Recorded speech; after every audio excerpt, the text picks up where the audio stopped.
नमस्कार दोस्तों, आज मैं फिर एक घटना लेकर आया हूं और ये घटना आपको उस खौफ का एहसास करा देगी मानो ये आपके साथ ही घटी हो। जैसा कि आप जानते हैं, हम सिर्फ उन घटनाओं का जिक्र करते हैं जो असल में किसी के साथ घटी हैं और बिना कोई बदलाव किए उन्हें आपके सामने पेश करते हैं।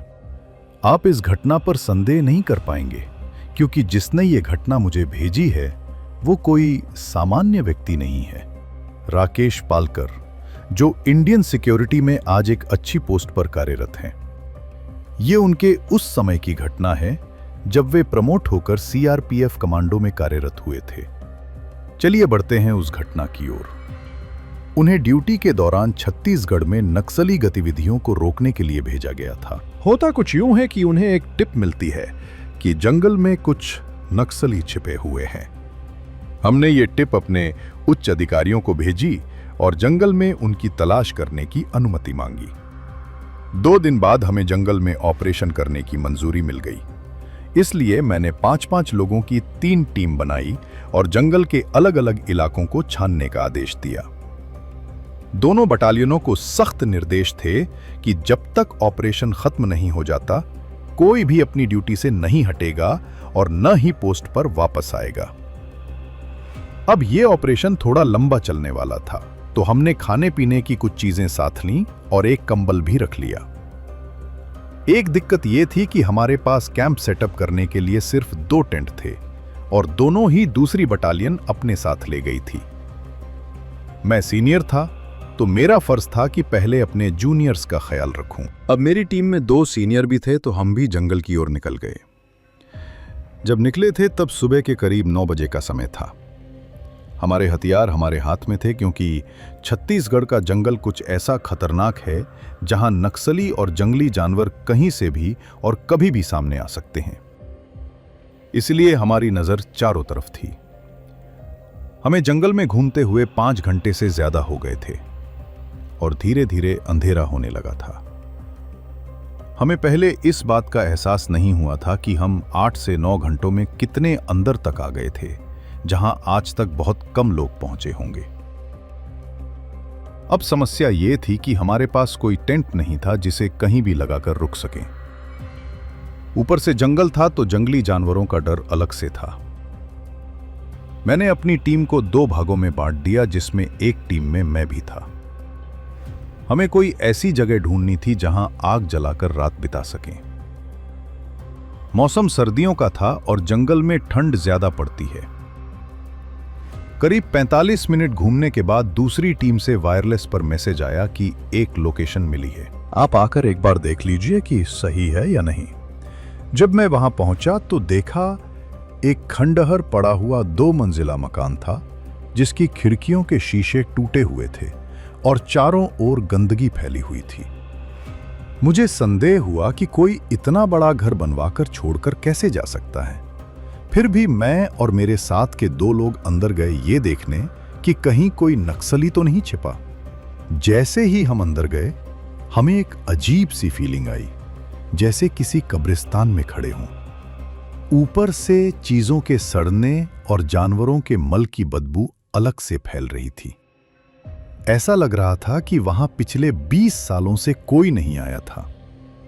कोई सामान नहीं था, पूरा मकान जर्जर हालत में था।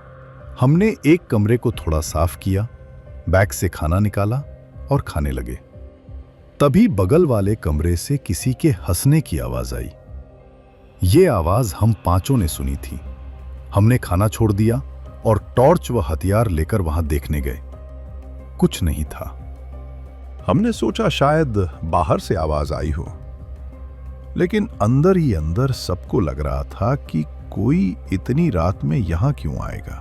मैंने सबको ये कहकर शांत किया कि शायद कोई जानवर रहा होगा, पर सच कहूं तो मुझे भी विश्वास नहीं था, क्योंकि आवाज अंदर से आई थी और वहां कोई जानवर था ही नहीं। थोड़ी देर बाद हमने घर को टॉर्च से अच्छे से देखने का सोचा, शायद कुछ सुराग मिल जाए।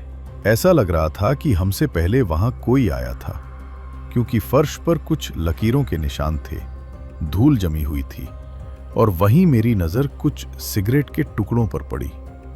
इससे साफ था कि यहां हाल ही में कोई आया था। थोड़ी देर बाद हम वापस अपने कमरे में आए और अगले दिन की गश्त की योजना बना रहे थे कि अचानक फिर वही आवाज आई, इस बार जोर से। अब हमें अजीब लगने लगा था, लेकिन मैं नहीं चाहता था कि कोई डरे।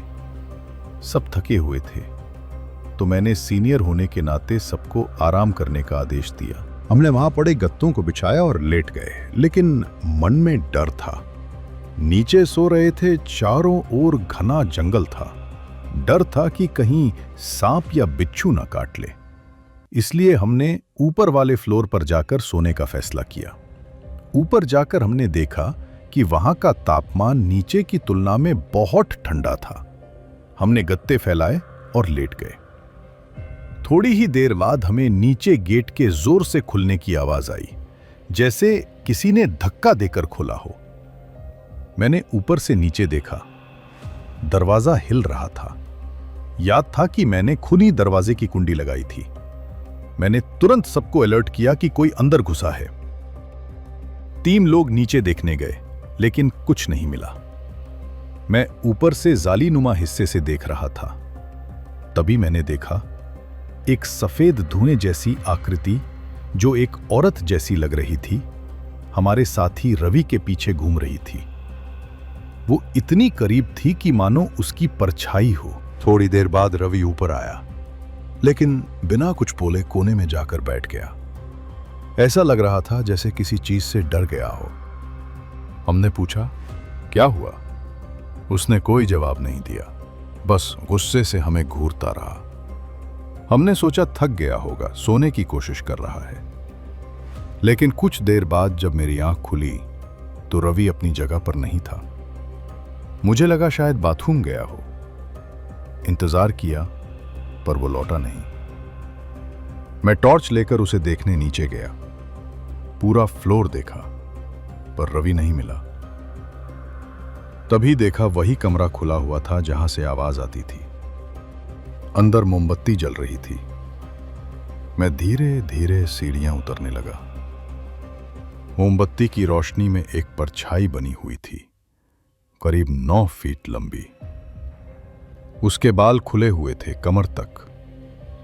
मैं जैसे ही सीढ़ी के मोड़ पर पहुंचा तो देखा न मोमबत्ती थी, न वो साया। अचानक वही सफेद साया तेजी से दूसरे कमरे में घुस गया। मैं डर गया और ऊपर भागा। सबको उठाया और बात बताई, लेकिन रवि अब तक नहीं लौटा था।